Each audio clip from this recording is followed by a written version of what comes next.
MCU Mondays on Geek News Now. We're talking about Marvel on Geek News Now. Falcon, Winter Soldier, Memphis Loki coming next. The movies and on TV and the comics and the rest. It's Geek News Now. Here's your host, Chris. It's MCU Mondays here on Geek News Now. I am your host, Chris, joined as always by Debbie.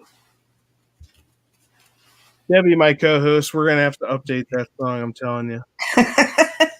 And, David, disappearing David, as he will forever now be known.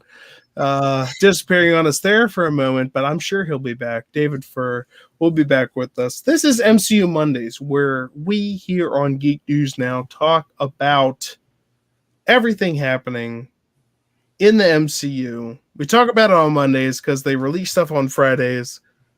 So we give you the weekend to look at it, and then we talk about it. And it's exciting. And people join us. And if you think that was exciting, you have no idea. This week on MCU Mondays, we're joined for the first time ever by the Winter Soldier. Winter Soldier, can you confirm that you're with us here today? Can we get a Winter Soldier hello? Does anyone have the code book?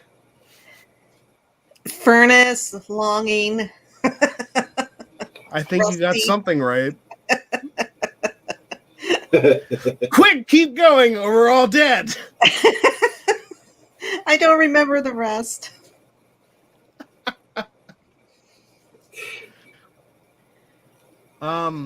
Train, potato. That was really good, I think. David, where did you go? We got really off course right from the beginning, which I think might have been their plan. Who's they? Let's find out. Today on MCU Mondays, we talk about Falcon and the Winter Soldier. No idea.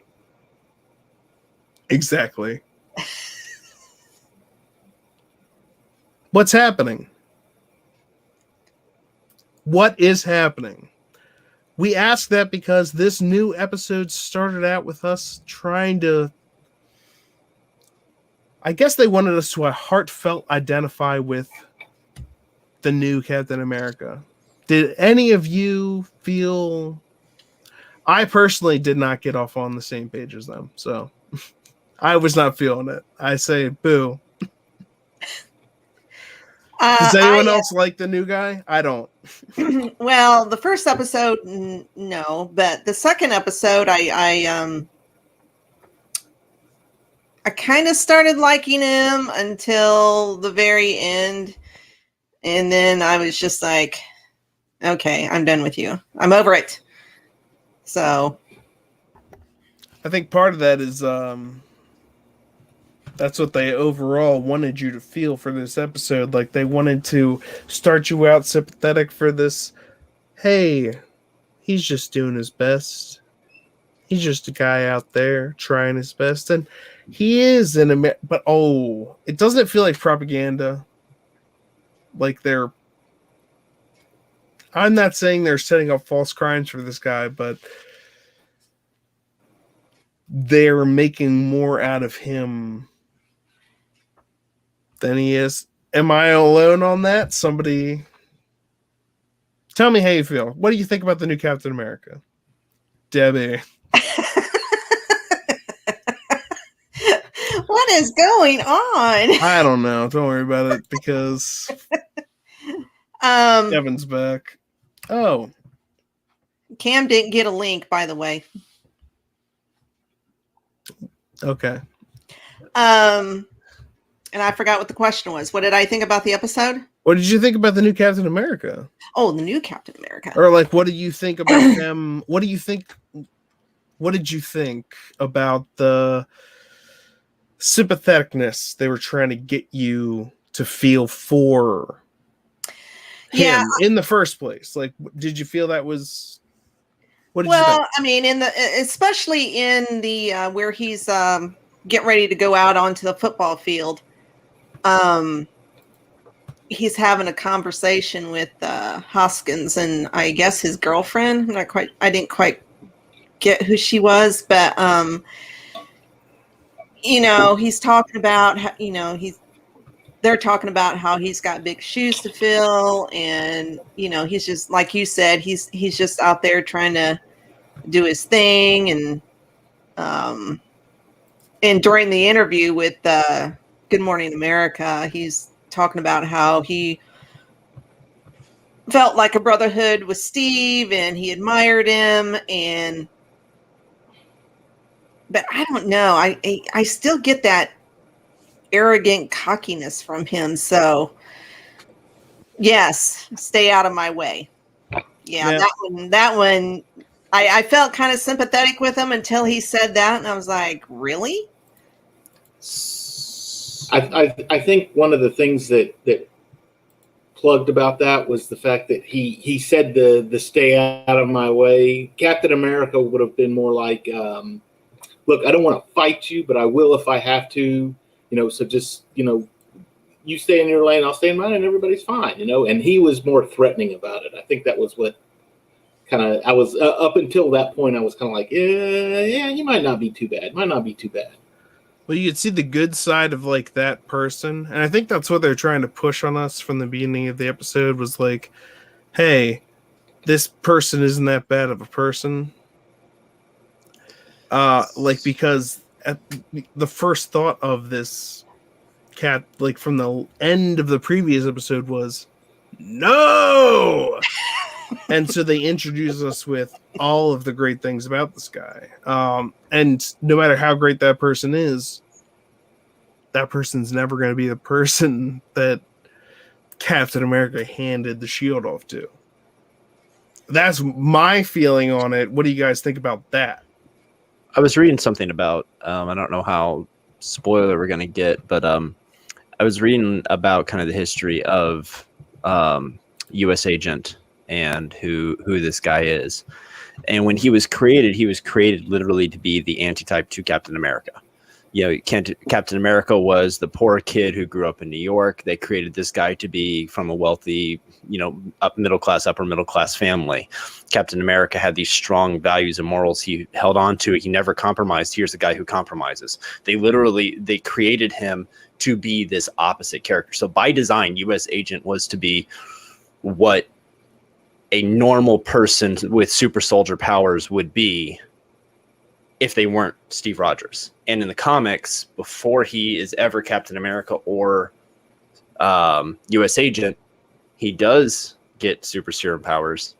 He gets the super soldier serum, and he gets it from the power broker, who we've been slightly introduced to already. So it'll be interesting to me, because right now he's not a super soldier in the show.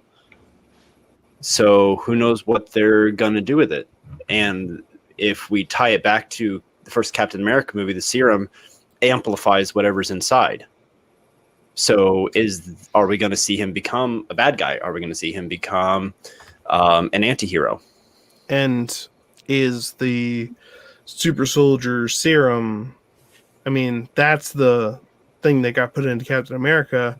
Nobody else really has a pure form of that. Am I wrong? Like that we've seen in the MCU? No, nobody else did. And even the pure form of it just accentuated what was in a person already, which is why you got the Red Skull. Yeah. Because he just put it, he was like, it'll just be, the best of me. Well, or just all of you. This is all of you. And Captain America got. And so comics, now we have things based upon their blood is what we have now. And to this Hulk. point where, and in the comics to this point, Red Skull is still alive and still Captain America's nemesis. Like, the MCU used him as a villain for one movie and a character later on, but the Red Skull continues to exist, and Hydra continues to exist. at the point in the comics, but during the comic era, I mean, we're talking about post-Korean, post-Vietnam era comic books here. Well, not quite exact apples to apples. We're talking about right now, though, post Infinity War, post whatever. If Hydra is still in existence, why not? Hey, why wouldn't it still be? What did you cut off a head? Two more. Haven't you heard what that does? Two more will grow up in its place. That's Hydra. I think this blip, this 5-year period of these things being crazy might lend itself to that kind of organization. So what do you think on that? Do you think that Red Hand or this new, do you think Hydra has anything to do with that? It may be. My thought is that maybe it's just like an offshoot of Hydra. Maybe it's just it's kind of what Hydra evolved into after the blip. It is Hydra. It's just doesn't have the Hydra name. Yeah, Hydra Light. Captain America kind of the whole second movie of his was taken down. That Hydra part of it, but we know it still exists beyond there. So at this point now, I guess the Skrulls, do we even care? I know, what do you think the point is behind this Falcon and Winter Soldier? Who do you think their enemy is? Who's the enemy? Who's their enemy? Who are they fighting? They're fighting each other. It's Bucky didn't want him to give up the shield, and he gave up the shield. He had his reasons, and they were good reasons in his eyes. They're clearly working together, even already. Against what? I mean, the Flag Smashers were a villain in the comics, and the Power Broker and everybody involved were villains in the comics. And so this is a very good way to bring them in. But they were, they portray them accurately. They're extremists. So I think this might actually be clear-cut villainy of a terrorist. We had Wanda, who was in a not real world, dealing with demons of her own imagination in a lot of ways, essentially. Her own world, in her own world. Now we have Falcon doing what he knows how to do best as a soldier in the real world, fighting real missions, doing real things, and then Bucky along for the ride. But we've had the threat of the mind, we have the threat of the real world, and I think this is two soldiers doing what they know how to do, chasing enemies that are tangible, that they can read, that are real. I think it may just be clear cut, and that's what we get. Is we have them taking on a terrorist organization. Okay, clear cut. Who's the enemy? Flag Smashers. I think it is that clear. It's not an alien or an so in the android last episode, when that dude knocked down a telephone pole and threw himself in front of all those, you think that was all? You think it's clearly one side against another? You think it's Flag Smashers versus Bucky and the Winter Soldier? Because I would disagree if that's what you're saying. I think it's Flag Smashers against. I think it's Flag Smashers against whoever gets in their way.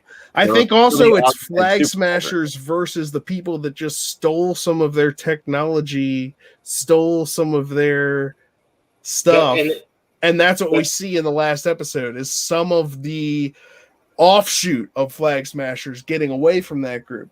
What did you feel? I think it's the Power Broker. I watched it for the third time again today. He said they're here, they're after us. It's the Power Broker's men. That was one of the lines, was it's the Power Broker's men. And then they showed up and he knocked the telephone pole down and everything happened the way it needed to.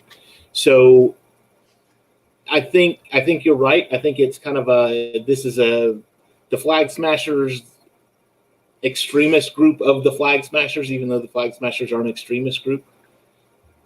So, and they're just an offshoot. Maybe they stole something from the Power Broker and he wants it back now. He's neither a good guy or a bad guy. He's just he's a businessman and he wants his stuff back.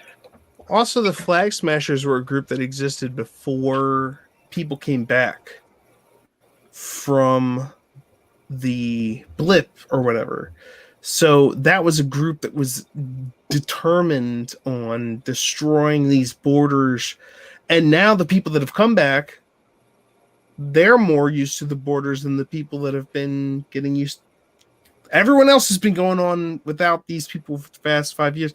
And that's a big theme of this show, is that like coming back is it's a conflict. It's a coming, and these people, these Flag Smashers are very much about the chaos that existed beforehand.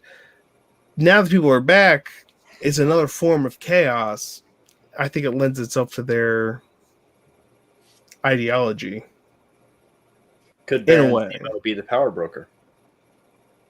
I think Power Broker is going to be obviously like one of the, in the next couple episodes, you're going to see that as a big point, because I do think the people we did see, the Enfys Nest, I forget what her name is in real life, but she plays that character in the Solo movie.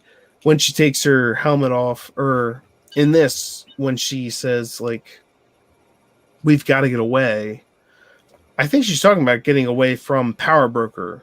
I think, or do you think that I'm totally wrong there? Well, it might also be she got that text message that said, "You took something from me. I'm going to kill you." And I kind of wonder if that's from the Power Broker. So you might be having. That's what I'm wondering. I don't know. I think you're going to have more than just one villain. You've got the Flag Smashers, and then you also have Power Broker. And I would assume that Falcon and Bucky, or Sam and Bucky, they're not going to be going for either one of those. So they're going to be fighting against both of them. I still think those are somehow secondary or misleads or things like that. Oh, like that never happens. Well, we also, because we have it does happen. What are you talking about? Of course that. We have the Isaiah, the other Captain America that they go to and they talk to in Baltimore. Woohoo! Baltimore, Maryland. That's where I live.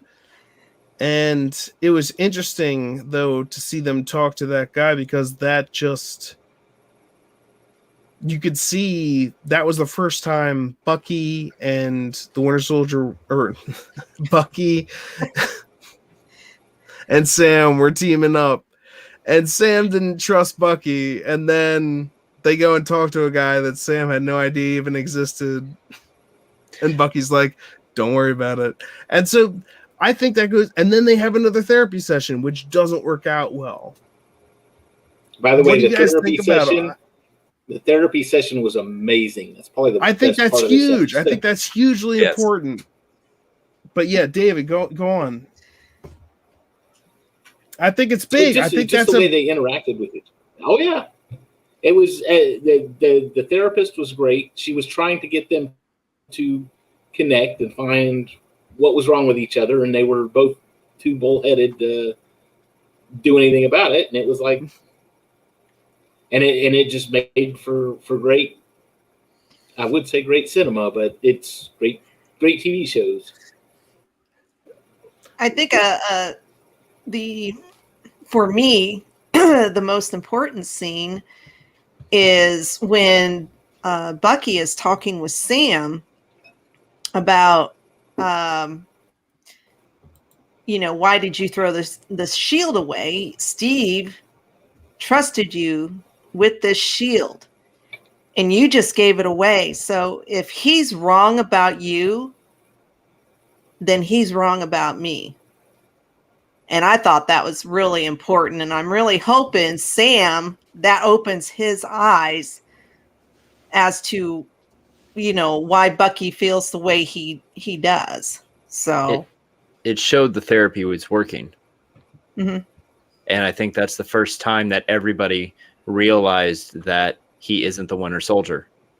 Because up until this moment, I mean, we're talking a few months past the blip where the last really anybody was introduced to him. He was still trained assassin, Bucky Barnes, Winter Soldier. And aside from his stint as the White Wolf of Wakanda, which I really, really hope at the end of this he fully takes on the mantle of White Wolf. I'm hoping that happens at the end of this episode or this end of the series. But no, like now is the moment where everybody kind of realizes he is like they're getting a glimpse of the person Steve knew. And I think he was during the fight scenes. I think he was really holding back because he wasn't, if you noticed, he wasn't really punching with his right arm with the steel arm. He was punching with his normal arm, if you want to call it that, because he does have the serum. But I believe he was holding back, trying not to go back to his winter. Rule number two. Rule number Yes. 2, don't hurt anybody. Yep. And I And think that's we've seen him in training combat against super soldiers, and we know he can handle himself. He could have easily by himself taken every single person on that truck, or at least gotten several of them before they got him if he were really so inclined and activated to do so. I mean, remember that scene in Civil War where you see the programming of the new super soldiers, and he's being used as a training dummy. Mhm. But when it actually comes to getting the guy out of there, to get the guy in charge out to protect him, he manhandles every super soldier in that room to do it. So you're right. He was absolutely, I mean, to the point of making jokes about Red Wing being smashed. He's definitely holding back. Well, I still think that he's going to have to find that balance between being Bucky and being the Winter Soldier. well, that's He's his going to have to character find arc. balance. That's going to be his character arc, is that coming together, that being able to use your strength for the right reason and being able to use it yourself. Because again, he was this mind controlled thing for how long? Person, but he still has the memories of it. And that's actually what I really love about his character, is that even as far back as Captain America Civil War, when Iron Man asks, "Do you remember them?" He says, "I remember all of them." And now that he's free from having to mind controllingly kill people, that doesn't mean he's free from knowing what he did. Even if it wasn't him doing it, but who's there to tell him that it wasn't him doing it? And that's part of all of this, and why I loved that scene in the first episode with him going to that really old guy, and I was just like, oh, maybe that's a guy he knew back when he was really old. And then it was like, no, that's the He's making grandfather. amends. Yeah, that's that hit me so hard. Because I was just in the first, I was just like, oh, that makes sense.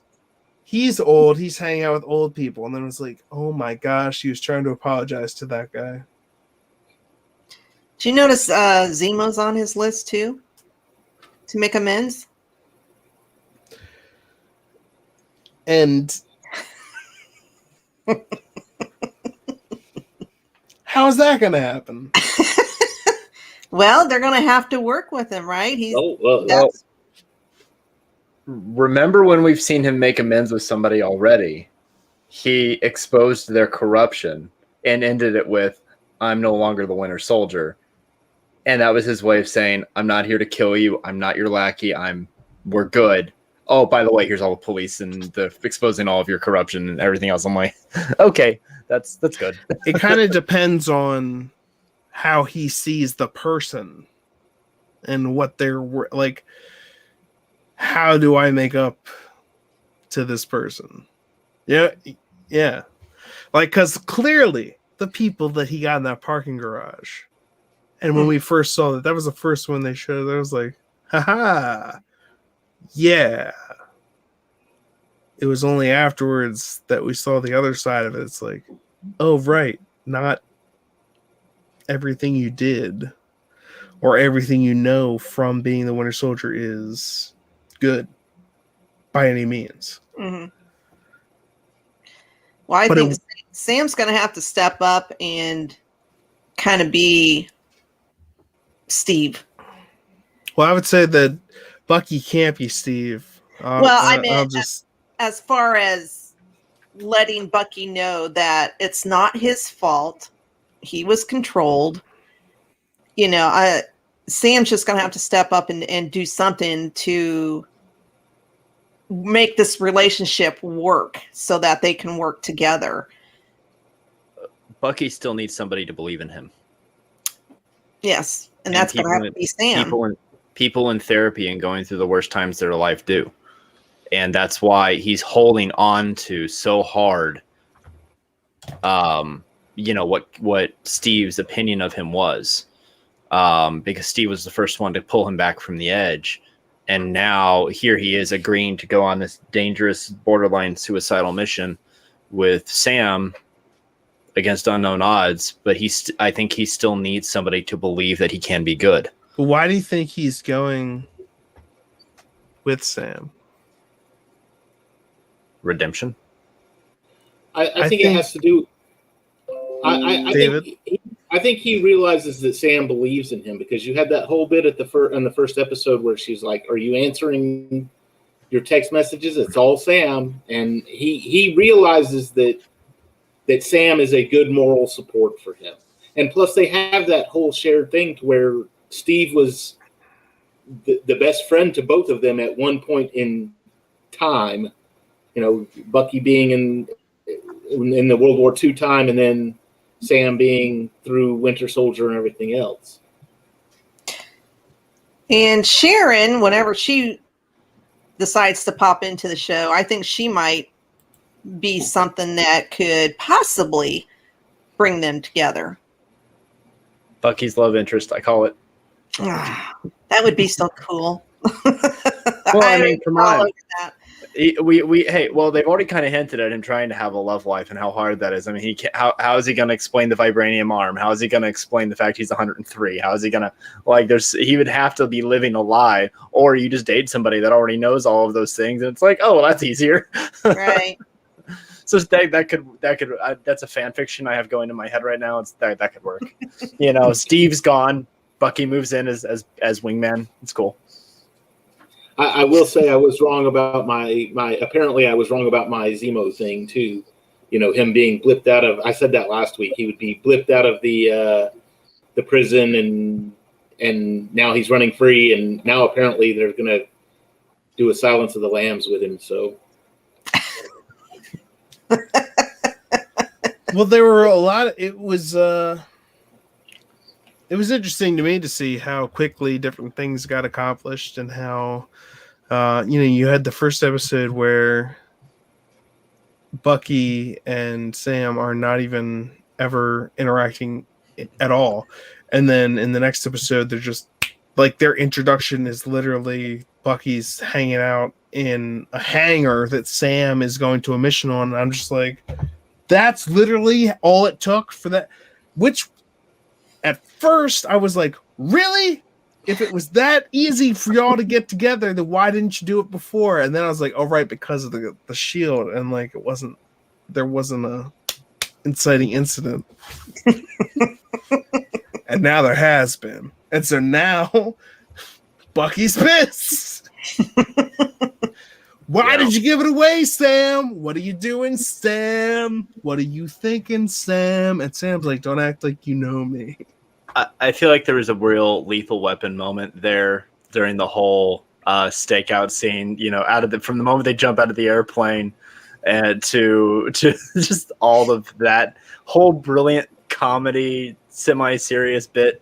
It was the buddy cop Lethal Weapon moment in that, where you've got the by the book soldier, and you've got the I'm gonna do whatever I want guy that is kind of a cop, and this is Lethal Weapon Marvel style. They're And playing I on like they're playing on a lot of different aspects there, especially as they went to investigate this whole deal. I was like, what? How did this investigation lead them to all of a sudden, again, that other Captain America, a black man who became a super soldier for America, apparently fought for America, and then when they showed up, he was fully expecting Bucky to kill him, which makes sense. I mean, you see the Winter Soldier show up, but again, I'm not the Winter Soldier anymore. I'm not Captain America anymore.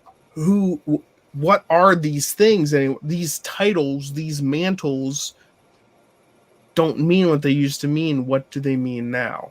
What am I fighting for right now? I think that's a big thing that they're talking about in this. That whole scene with Isaiah was so well shot, not showing his physique until the very last moment of the conflict, only focusing on his face, because then you just see him as an old man, and then that could be anything. You don't put together that this is a former super soldier, and then he puts the cigar box into the wall, and then you put it together, and then there's that moment where he stands toe to toe against a super soldier, and you get an idea of scale and size of, okay, but that was such a well shot build up moment that was there, but it does bring up, kind of the ugliness of the times of a black Captain America never would have been accepted in 51. Just wasn't going to happen. And also, not just would a black Captain America not be accepted, but were experiments being used on black people at the yes. Yeah, it was very reminiscent of the Tuskegee. Yes, that and tons of different things throughout the past of America's bright America patriotism versus what did we actually do? What is the truth versus what do we think? And that's another thing we see the dichotomy of the show is it's so much of a focus on Captain America, the man with a plan, and the bright shining and Star-Spangled Banner. They certainly are using the new guy. They're certainly using the new guy. Yeah. Yeah, I don't think it's his fault necessarily. I think he's an arrogant soldier. He's clearly a competent one. Well, Devin, would you say it was the first Captain American's fault that he was used in the way that he was? Because what was the first Captain America used for? To sell stocks and bonds. He wasn't used as a soldier. He wasn't used. He was used to sell things. And that I see that happening right now. They're using the image to sell things they want to sell. And when I say sell things, I don't just mean products, but also ideas. And so I was going to say, I think they're selling security to the American people. I think that's what they're doing. They're saying, okay, Captain America's gone, but don't worry, we got a replacement. So if anything happens, he's right here. Yeah. Well, and with that too, I just lost it. What was I going to say? It was right there. I hate when that happens. Just complete derailment. It'll come back to me, I'm sure. Oh, got it. So I don't know how public the Sokovia Accords thing was. The actual events we see in Civil War, how public that became.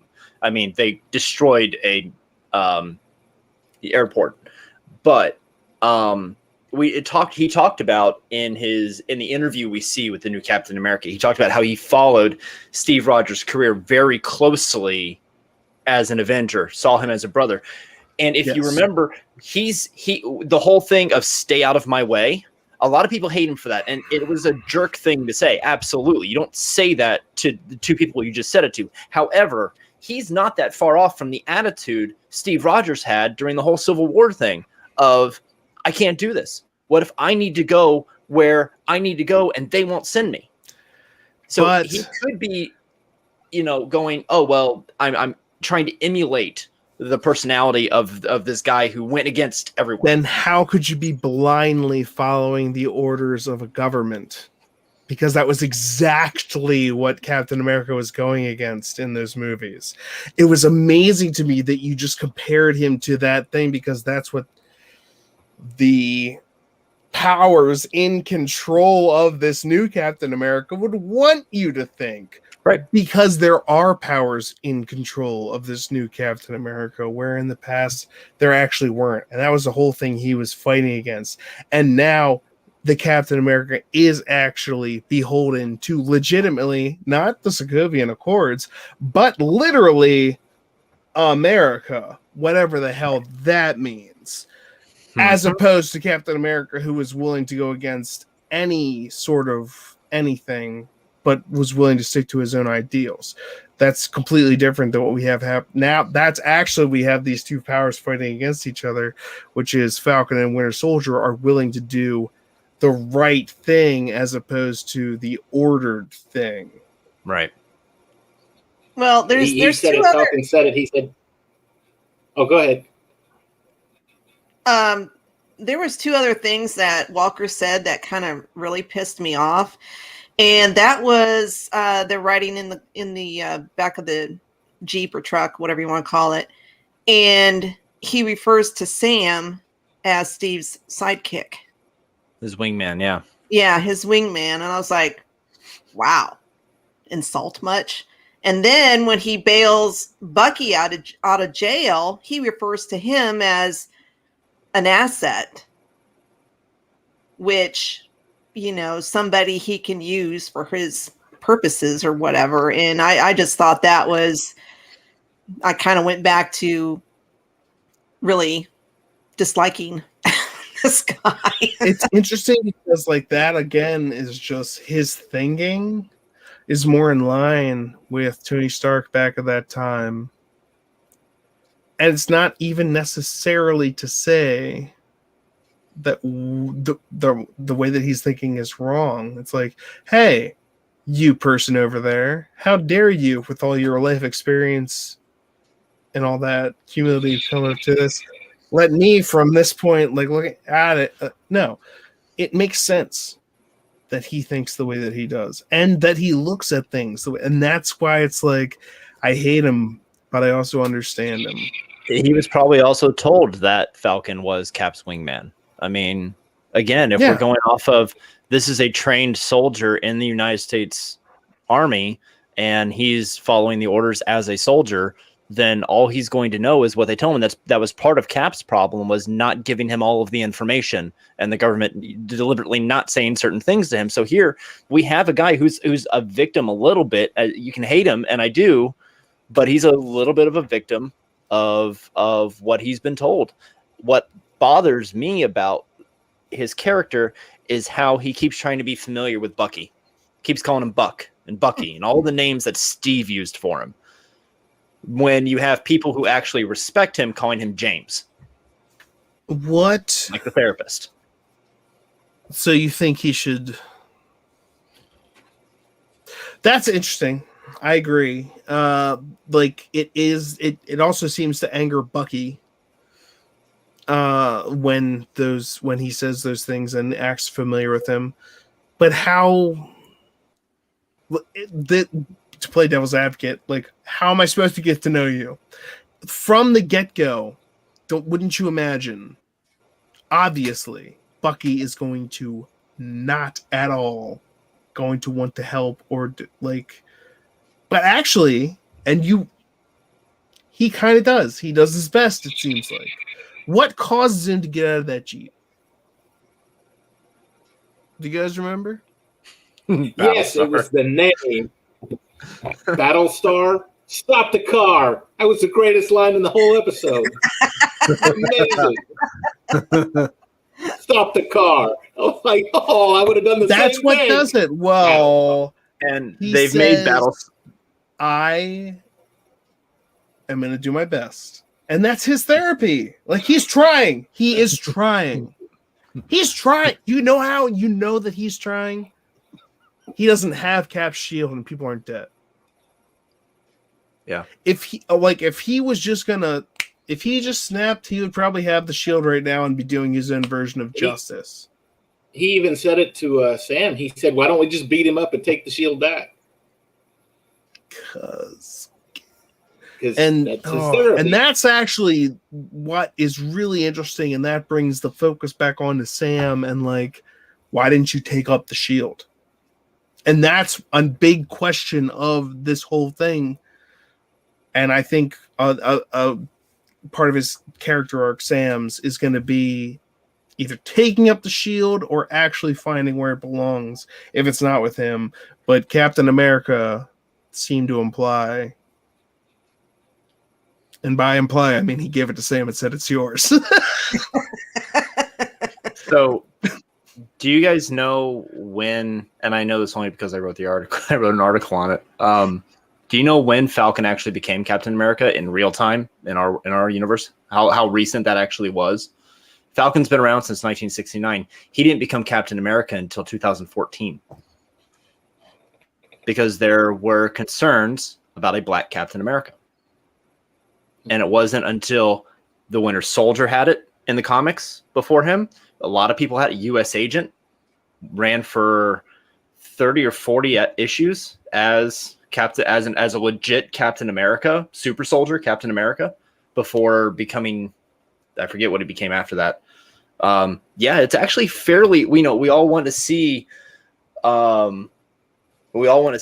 Sam become Captain America, but in the timeline of the comics, that is a really recent development. Say it again. When was the first time? Say it again. When did the comics actually make the Falcon Captain America? Was in 2014. Great Scott. I know, this is heavy. So, and there's so much that happened to the Captain America arc during that. Cap gave up the shield a few times. There was the Civil War. Like, a lot has happened. So who knows what direction? We've seen in the preview trailers the thing of Sam training with the shield. That's been in the trailer that we've seen for the show. So clearly at some point they get it back, or they get another one, because there's been a few of them. Do they do they go back to the Stark Industries and get one of the other shields?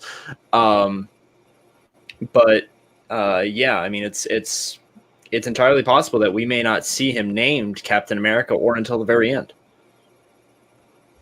just because there's so many directions they can go. But that's a really recent thing, and I'm surprised to find that out, because in my head I feel like I've always known that Falcon became Captain America, and it really isn't. It's well, how long have you been alive? Think about when you said that, and I know that in the grand scheme of things, that might seem like a very short time, but for real, in the collective history of like America and things like that, it's really not that long. It's really not that long. And that's why some things like the X-Men were created, and why when they were creating Black Panther, they were like, you need to have more white people in this Black Panther thing. So literally what they did was they made the Black Panther's enemy the Ku Klux Klan. And those are the white people. And feel free to look it up, because I studied that really while I was recently in college, and it's true. Yep. And it's good. I mean, good. That's how did we get here today? Learn about the past. Don't burn it. It's not, if you do that, that's how we got here. That's what I love about how they've handled the show. The times they've addressed race in the show, it's been either addressing existing issues that are there, but done in a way that it's a very fair and balanced way to approach the issue without taking any extremes, any sides, but then addressing the ugliness, like a black super soldier decades ago. That outright, and then you mentioned the Tuskegee Airmen and the experiments that we did post World War II. There's a lot of things pre-civil rights era that have been addressed and done in a very educational way, and still keeping it in the Marvel universe. Like, it's like, yes, this is teaching history, and it's awesome, and it's about comic books, and we love it. It's good. I would wonder if it's teaching about history. It might implore people like us to tell people this is based upon history, and you should go look up history. But by itself, I guess hinting upon that does it. But you hear that, kids? Go to the library and look up history. It's worth. Do it. That's how anyone came up with anything, by the way. Any of these Marvel superheroes, any superheroes, those are all based upon, Greek myths. And all those Greek myths were just based upon the ideals of humanity, same on this as anywhere. Humanity, we have the same ideals, we have the same things that we think, we have the same things that we fear, and that is the basis of superheroes and villains, and what you can be or what you might not want to be, or what you fear to be but what you may end up because of giving into your fear. Don't be a villain. Don't be a Zemo. Art imitates life, so you can tell a lot about what's happening in the world if you look at the era a comic book was written in. TV shows don't want to be so soft as to say, well, be a villain if that's what you want to be. If that's what you feel like you need to be on the inside, that you need to bring people down everywhere you go and just hurt them. That's you, all right? I'm trying to be good. I don't want to do that. I don't think that's a good idea to invest in people. And that's why I'm worried about Loki, because I'm excited to watch this show, and I think it's going to be great. I hope he learns some lessons. He never does. I mean, some people are just bad guys. But, he's still out for himself. So it'll be interesting to see how he... Based on what? I thought he loved his mother. Oh, please. Right before he died. I think Debbie has an idealized version of Loki that's just some badass out for himself. Oh, look at me. I'm sexy and I have long black hair. Oh, look at me. I'm Loki. I do what I want. Okay. Well, that is the intro for when we do the Loki TV series. Trust me. I'll have a full choir. Look at me, I'm Loki. Yeah, I do what I want. Oh, don't look at me because you can't see me because I'm Loki. I got the Tesseract. I'm out of here. What would you sing if you were like, well, I defy you all to come up with something better, and B, how can you think Loki is such a great guy? Obviously, Bucky and or Sam are both better people than Loki. We do see that Loki can be redeeming. We saw a redeemable Loki before he, got his throat crushed. So now the Loki we're about to see is not the same Loki, but we do see a somewhat more redeemable Loki. Even self-serving to the point, but he still tried to take down Thanos, so you got to give him props there. I wonder if that's why they're putting the Loki after the Falcon and Winter Soldier, because they're just going to be like, look, you're more willing to accept the guy that was willing to sacrifice the entire human race than a black person getting a loan. And it's like, well, look, Loki, he's not that bad of a guy. Well, he was the guy that tried to kill us all. But then again, his credit's good. I'm willing to give him a shot. I really, you said it. I think David's the one who said it. I really hope we do get a Silence of the Lambs scene in the next episode. Just, hello, Bucky. Give me Multiverse of Madness and put Edward Norton in as many characters as he can be, including the Hulk, but not limited to. Honestly, it wouldn't surprise me at all if they walked in, as they're walking in, Sam makes some kind of quip about, oh, this is just like the Silence of the Lambs. I mean, there's going to be a line in there about Hello, bringing it all up. I saw Silence of the Lambs when it came out. And Yeah. Oh, that was a great that was a line mistake. about Hobbit. Just saying. That was a great line. That was a mistake, though, because Lord of the Rings wasn't released in the United States until 1938. It came out in England in 1937, but it didn't come out in the States until 1938. Could he not have been? Interesting. Yeah. Over He there? could have Could have been in the army then. That's In Europe. no. The army did not go into Europe until 1941. That We was the sent- start of There World you War I in the go. United States. Could he not have mentioned that it was published in 1937 because he doesn't understand the complications of modern day up to the minute nonsense of didn't you know that actually came out in 1937 despite the fact that you might have read it in 1938? The theory is that Bucky is really a geek, and he wanted an advanced copy of that so bad that he wrote to somebody over in Europe and had him send him a copy over. Well, So you now, could read Lord of the we Rings. did That's a send false soldiers theory to- because I saw Captain America where he was clearly trying to set up his nonsense foolish friend. I'm sorry, his small friend. I apologize to my small friends. You just broke Marvel, David. That's it. The illusion's gone. Sorry. I can do this all day. Brought it all down. No, wait, don't you just... I'm just waiting for the right dance partner. Excuse me if you guys like to dance all the time. Did you guys not get that reference too?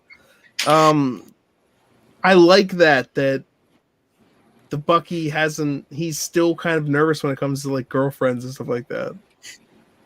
I haven't danced since...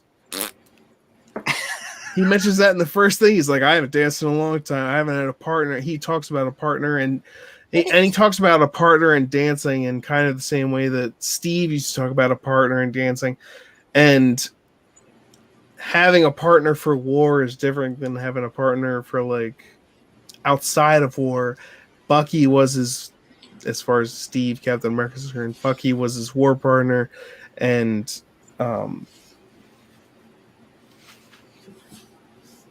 obviously his wife was the other partner, but he couldn't imagine going back to her for so long until the unimaginable happened. But that didn't happen for Bucky. And then Bucky's left without Steve. And Sam is left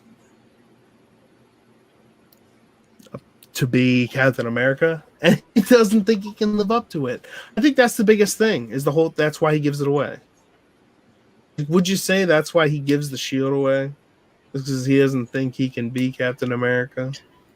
He's reiterated several times, both in the movie and they've bounced back to it. He feels like it belongs to someone else. He never felt like it belonged to him, like it was right for him to carry it. But it's clearly not meant for the guy who's holding it now, right? Would you say that? He says it's not meant for him. It's odd to me that they had a whole ceremony of Cap putting the says it shield is.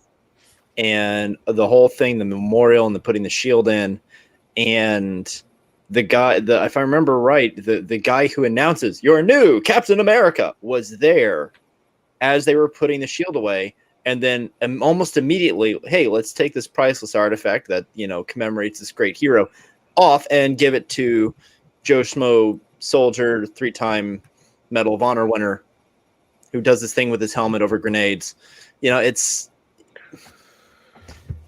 It didn't make sense to why go through all of the effort to have the ceremony and everything else if you're just going to give the shield the. Because That was the thing. They never told him. They never told him that's what they were going to do. Yeah, I don't think They never. had any If plans. I was going to say, I think what Debbie's going to say, but if you listen to his speech and the first thing when he dedicates the shield, Debbie, doesn't it sound like he's dedicating the shield there to be the symbol, because he says in his speech, the symbol is one thing, but it's nothing compared to the people that stand up behind it and make it what it is. And that's why I'm giving this to a museum. Debbie, would you agree that Yeah, I agree. it's kind of insane? That's why, like, the whole to give it to someone else after he gives it to the museum is kind of like a. It's not like they broke a promise. It's not like anyone promised to do anything. But would you say it's like disingenuous? It's like, really? Well, I think the government, once Sam made the arrangements of, hey, I'm not going to take up the mantle, but I do want to donate it to the Smithsonian as a symbol. I'm sure there was some stuff going on, with the government saying, oh, well, we don't need It belongs in a museum. I'm sure the wheels were turning as soon as Sam said something about, giving it to the Smithsonian. I'm sure the gears were turning with the government saying, well, once he does that, he gives up the shield. We're going to put somebody else and not tell Sam. Exactly. Because after he gives it up, what's he going to do?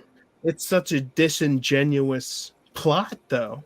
They're just basically waiting, and that's one of the first things they say is, thank you for doing the right thing and turning it over to the right people, to the government. Mm-hmm. Clearly, the government's always doing the right thing. If it was up to the government, again, go watch Captain America, the first one. If it was up to the government, Bruce dumbass would have gotten the thing, and we'd all be screwed. So it's a big parallel. All of these things are parallels upon the same kind of thing. And Captain America didn't think that he deserved it. I don't deserve this. It shouldn't be me. I'm not the right person. And that's exactly why you are the right person. Sam. I'm not the right person. It feels like it belongs to someone else. It doesn't. It doesn't. And it's I've said this to so many people too, and it's such a hard thing to believe in and to understand when you're actually a person in your own life to actually be, but to have the understanding of, yeah, it does actually, but you can accept this thing or you shouldn't, to actually come to this understanding of a great truth. Someone else can tell you, but it's not going to happen until you actually do it yourself. Until you understand it yourself. It's the difference between knowledge and wisdom. Why did Cap surrender the shield at the end of Civil War?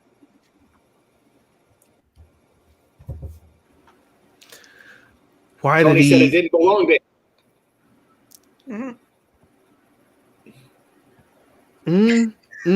I was gonna say, why did he ever bring it back?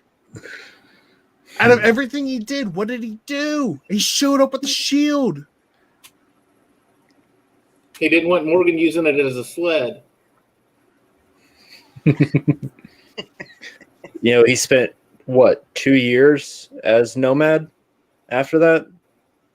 Well, I mean, they don't call him Nomad in the movies, but that was the character. That was the comic book character he was at that point of no longer Captain. He became Nomad, but he was operating off the grid with Black Widow. He felt like he could no longer hold up the ideals of being Captain America. It was no longer his to carry. It's a lot like Mjolnir. It's who's worthy of it. And if he went back in time, everything we've seen has just been the normal timeline that we're accustomed to. If he went back in time, who knows what he's done off the grid? We don't know. If Captain America has been operating out of time. And there's no way for us to know. Great Scott!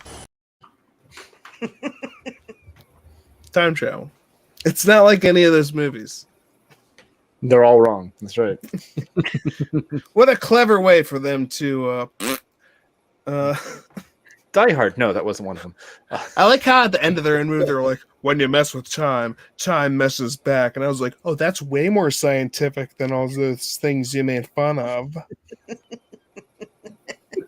All we have to do is boggle people's minds with enough lasers until they forget the fact that we were doing a time travel movie.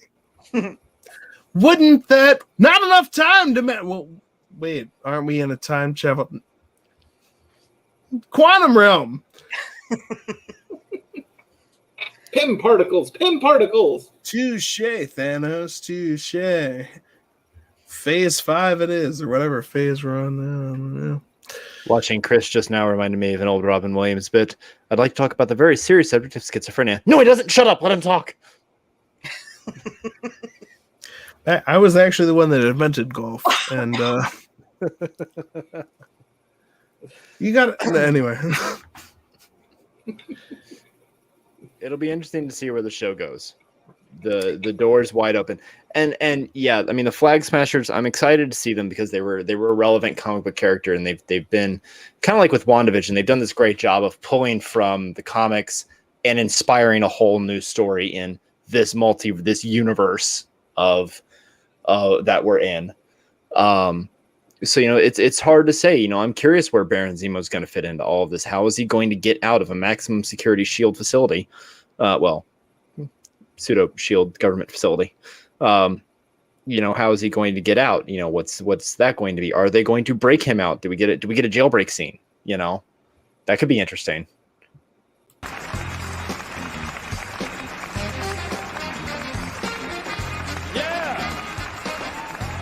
I'm talking about. That's what I'm talking about. I still say that the look of disbelief at his footwork on their faces is like the best part of that scene. I wish I could do that.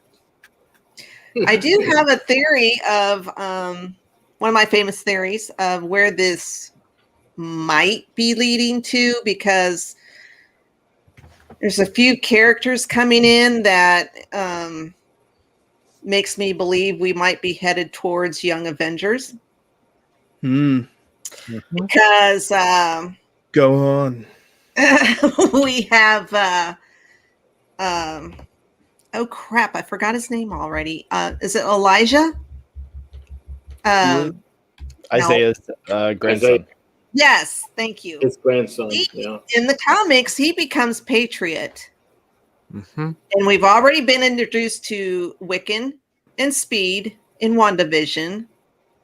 We're going to see Kate Bishop in Hawkeye, and they're all part of the Young Avengers. So I'm kind of wondering if somewhere down the line, it's going to, Mephisto. Somewhere down the line, they're going to become the Young Avengers. So that'll be interesting. Is it going to be? Is it going to be a Young Avengers, or is it going to be they're going to have the big final Avengers movie, and they will all fight together, kind of like they did with all the females in Endgame, where they all showed up to help Spider-Man, and it's just like, we're not really going to do it, but here, have a little bite, and it'll be good. You like it. We've also one that is Cassie Lang becomes Stinger in the Young Avengers as well. So we've been already kind of introduced into Cassie Lang at that appropriate Avengers age. The blip aged her appropriately to become Stinger.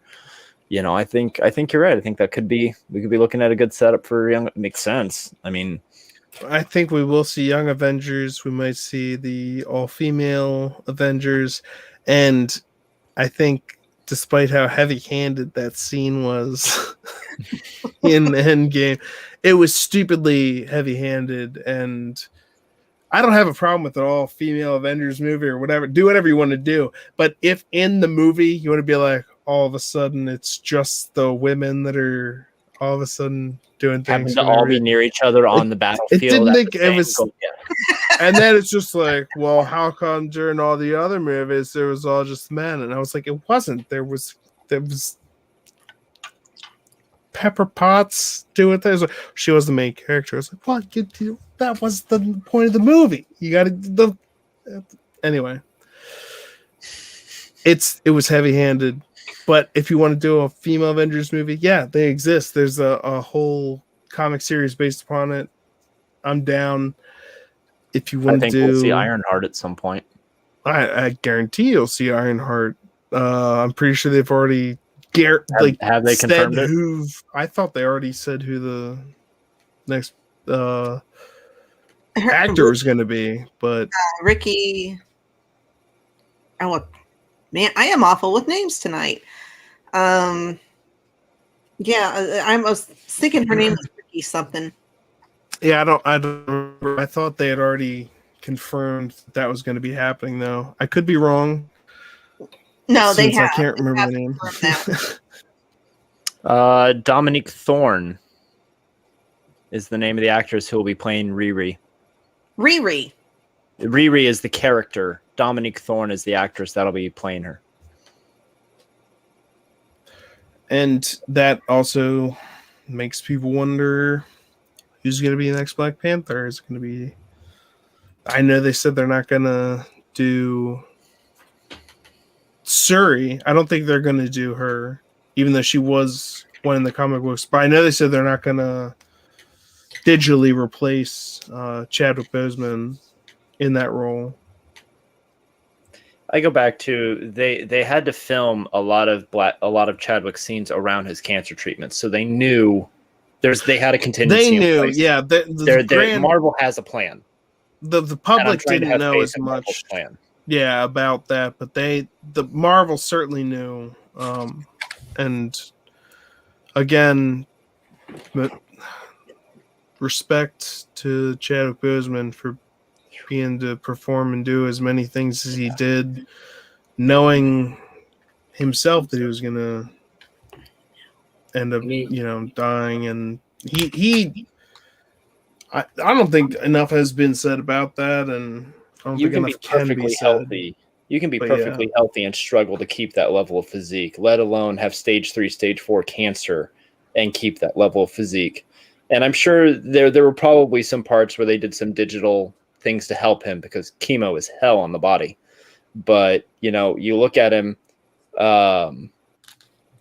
you look at him and listen to the interviews interviews with the directors from those movies and talking about how they were talking and being on the same level,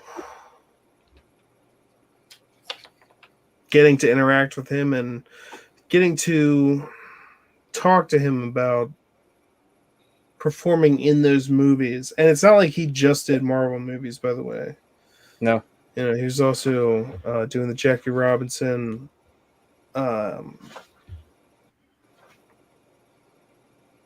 movie. You can't replace him.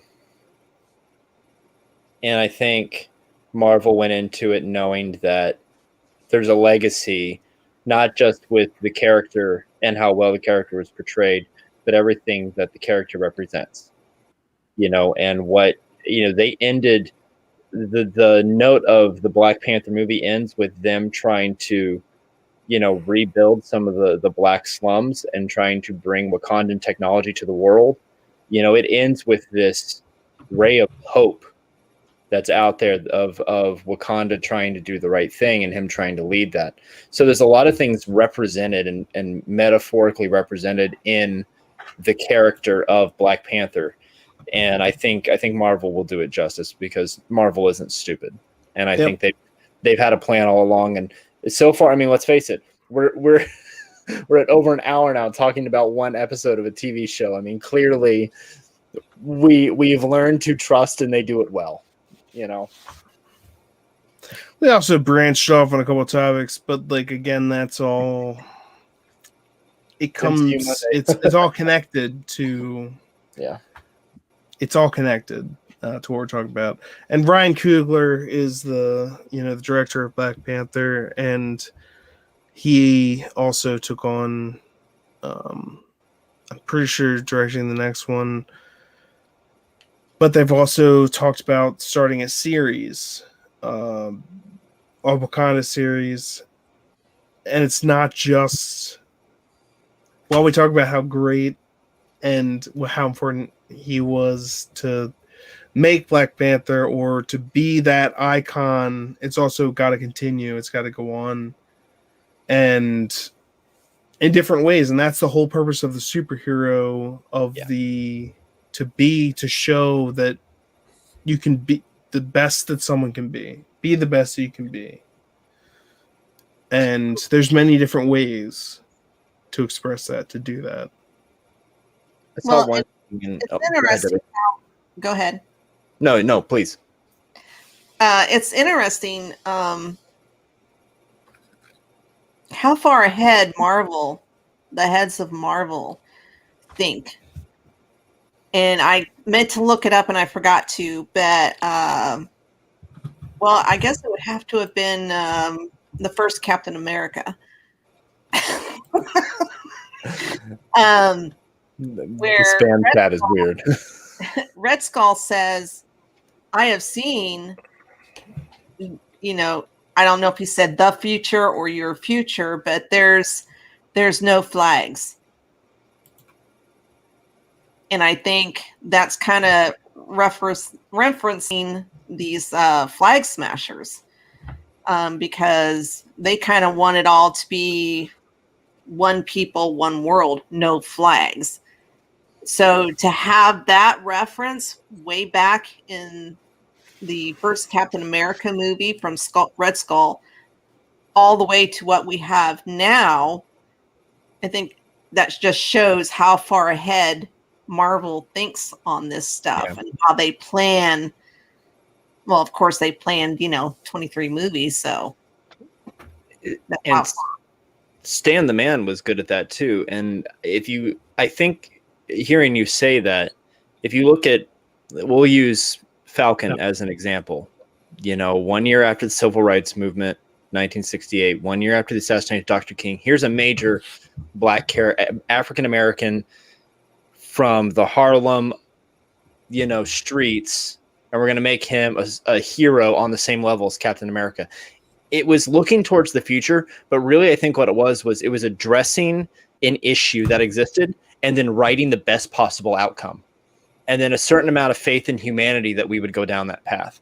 And we see that. So we look at it and we go, wow, how forward thinking were they? Well, they were wishful thinking. They were hoping that that we would use this as inspiration to go down a certain path. So they took the ugliest parts of our society, of war, of racism, of all of this, and they wrote the best possible outcome. Even in the case of Infinity War and the blip, after the snap, best possible outcome is you have people trying to heal, people trying to go on with life, the world adjusting, everything comes back. What's best possible outcome? There is now a new government organization that gets referenced in Falcon and Winter Soldier that is specifically set up to help people get their lives back, get everything turned back on, essentially.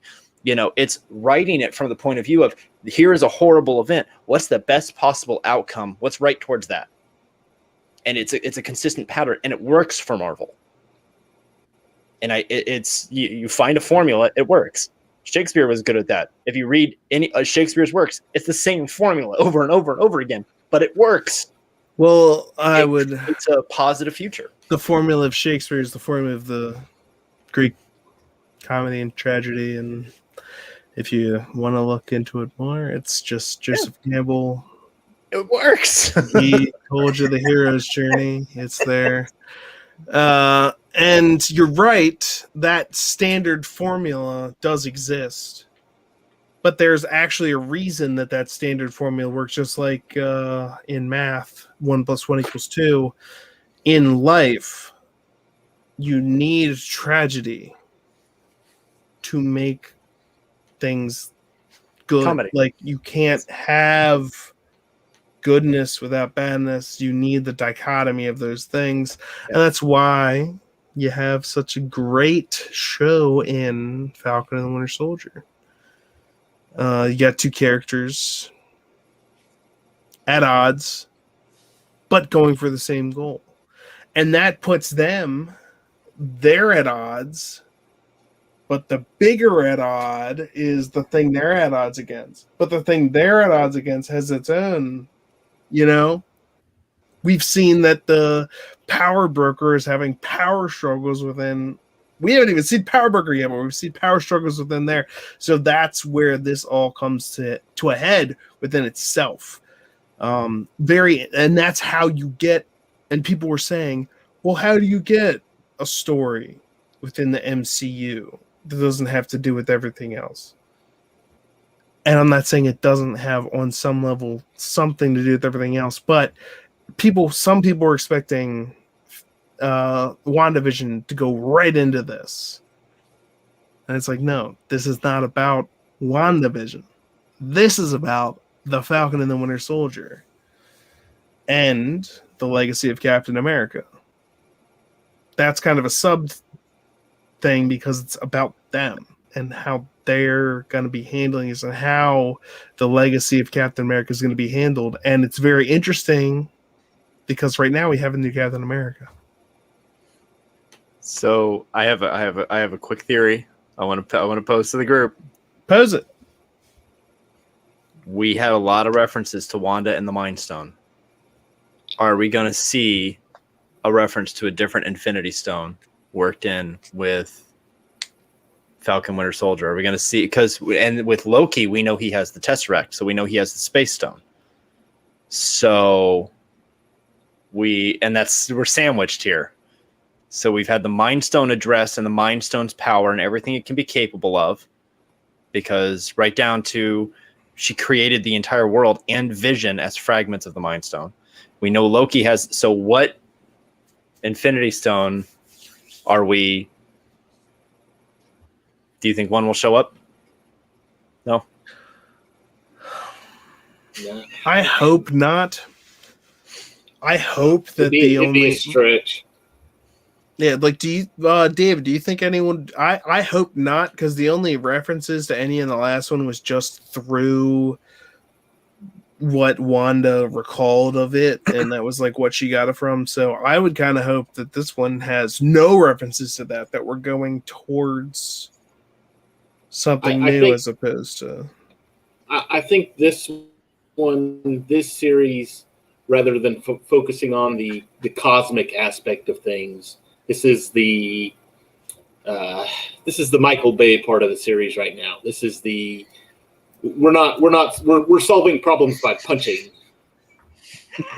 So yes, is the explosions and American flags. Yeah, you're right. Absolutely right. I think they're just taking it one step further. There's no need for an Infinity Stone. You're right. I think you're right in that they're using that aspect of things. Explosions, flags, flag army eagle. You know, that sort of boom. Hey, look. There's Captain America throwing his mighty shield. You know, like, let's push this. And they're trying to make, and that's the whole thing. That's the whole, it's a meta miniseries, is that they're talking about the effect that nationalism, patriotism, and media has upon this. I think by the end of this, we're going to be seeing a very interesting view upon it all. But I think that's part of the thing they're doing. What with appointing that new Captain America, going behind the wishes of the original Captain America, and with the governmental oversight and whatnot, that kind of thing. I think we're going to see that. And then by the very end, we might see... What do you think? Do you think we might see like a new Avengers, like a new breaking away from... Do you think the new Captain America, the one that we've seen, will be here at the end? That's what I'll ask. Do you think the Captain America that we've seen, this new John Walker, do you think he's going to be Captain America at the end of this series? Debbie, No. I'll let you go first. I heard no. Who said no? And Devin said no. Go, Debbie. I don't think so. Because I think, what do we got? 4 more episodes left. Right. I'm thinking that Walker and his sidekick Hoskins, I think they're going to get juiced up with the serum, and that may bring out probably the more arrogant and egotistical side of John Walker, and I think things will probably, for him, go downhill from there.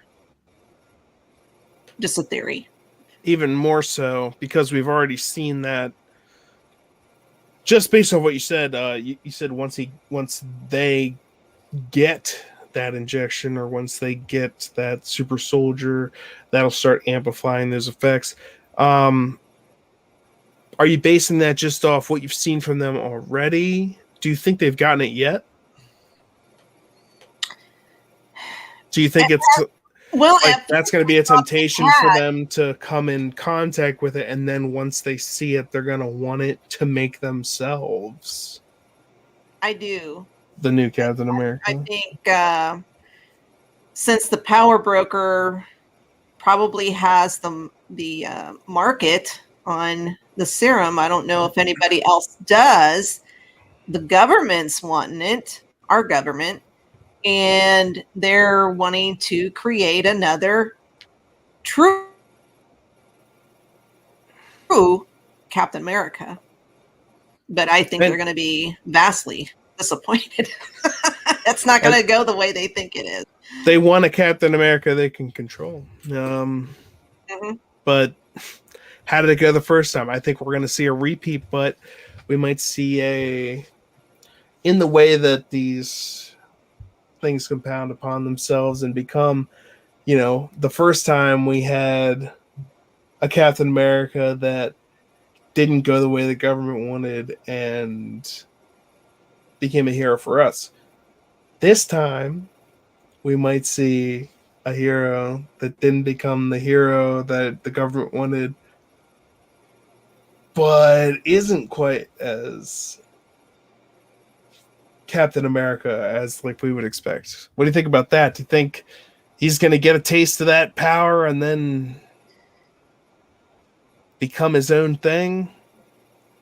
I guess that goes back to my question about the shield. So, Debbie, do you think that this current Captain America will have the shield at the end of this season?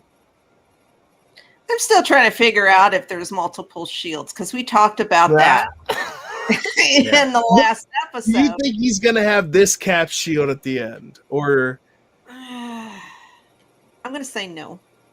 Gonna say no. Let's just say there's one shield. I'm saying there's one shield. It's Cap shield. He's got it now, and so you say by the end he wouldn't have it. No, that's fair. I'm gonna ask both you guys down there, Devin and David. That's the last question of the night. Do you think this John Walker will have that shield by the end, or at the very So no.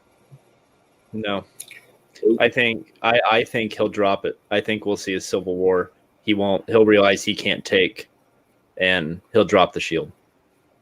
So you think I think he'll maintain the mantle, and he'll continue on as U.S. agent. He won't have that shield. He may have one made that's similar, maybe not made out of vibranium, adamantium, vibranium, yes. He won't have one. He won't have a special one, but he will still have one. And I think he'll be acting more. I think we touched on this earlier that he'll be more of an anti-hero, and he'll kind of go off and do his own thing. And he might pop back up somewhere else too. In another movie I think he'll fully turn into U.S. agent.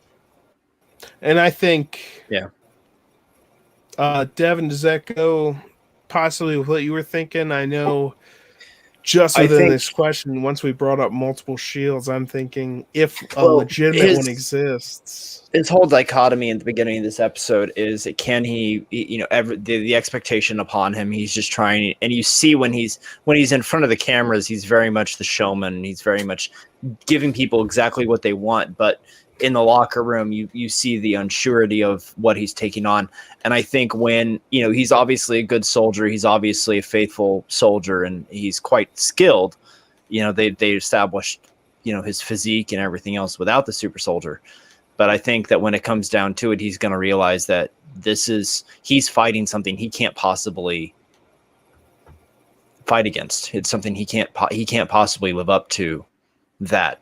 And I fully expect he'll relinquish the shield. He may step down from that and become his own free agent. That's a wonderful free agent. That's a wonderful point you just brought up.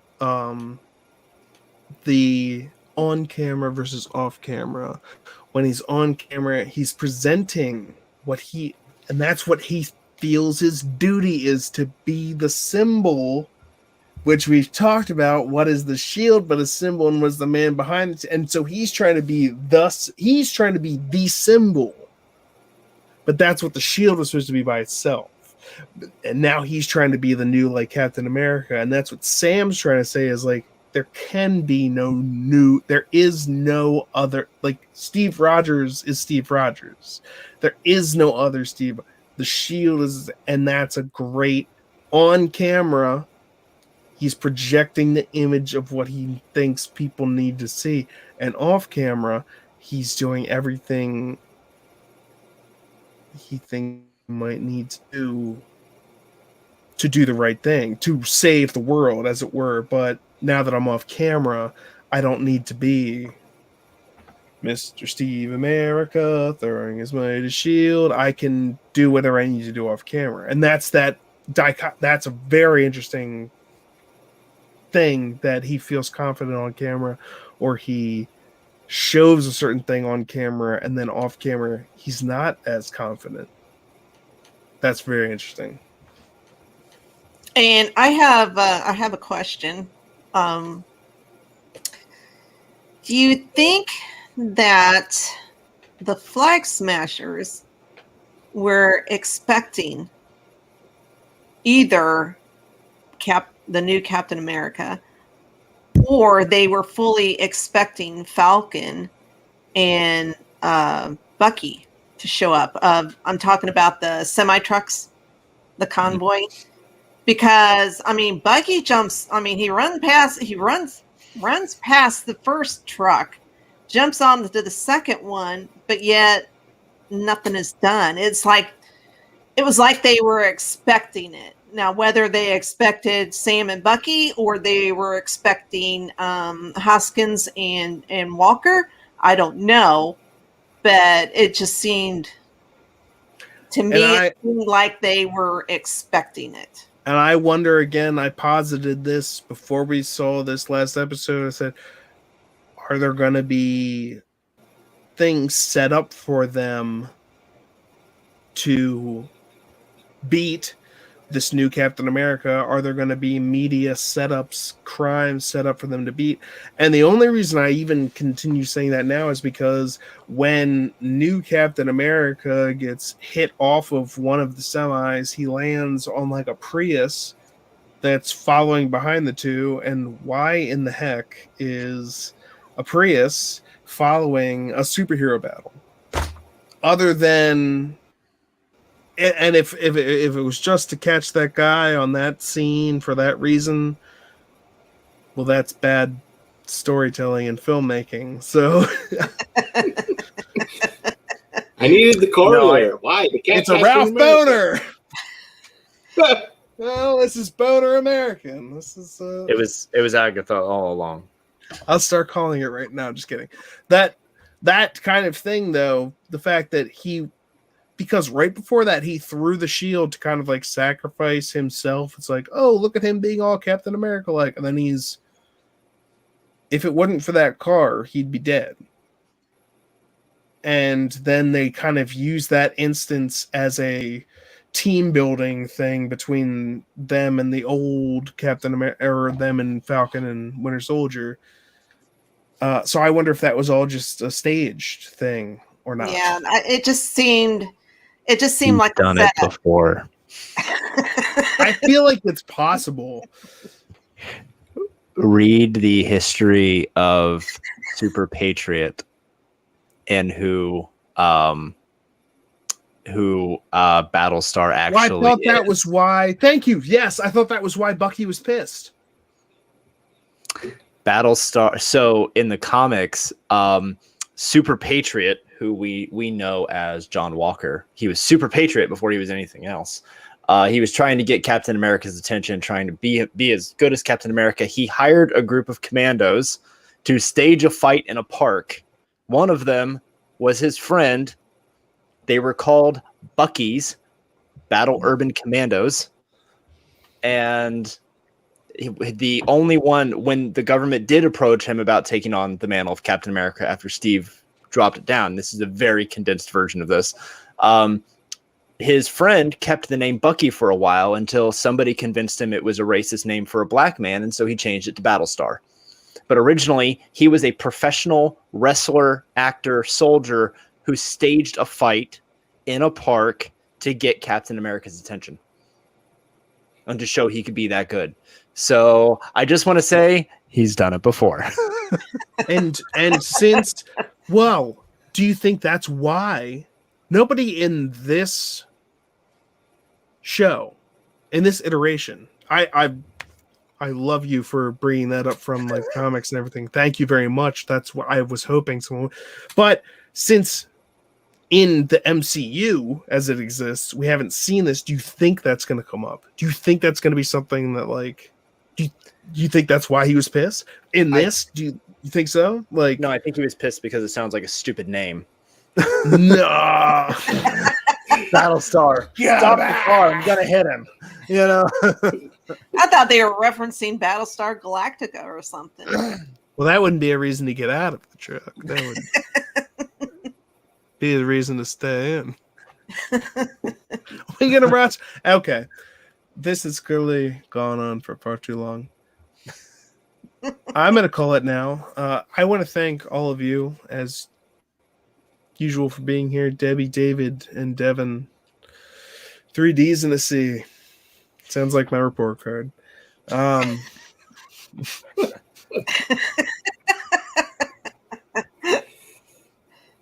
and don't forget. I should have ended on that. Leave them laughing. All right, this has been it for MCU Mondays. We'll see you next week. And we'll be talking about Falcon and Winter Soldier again next week, and probably Loki and all the other crazy conspiracy theories that we might have, like Mephisto.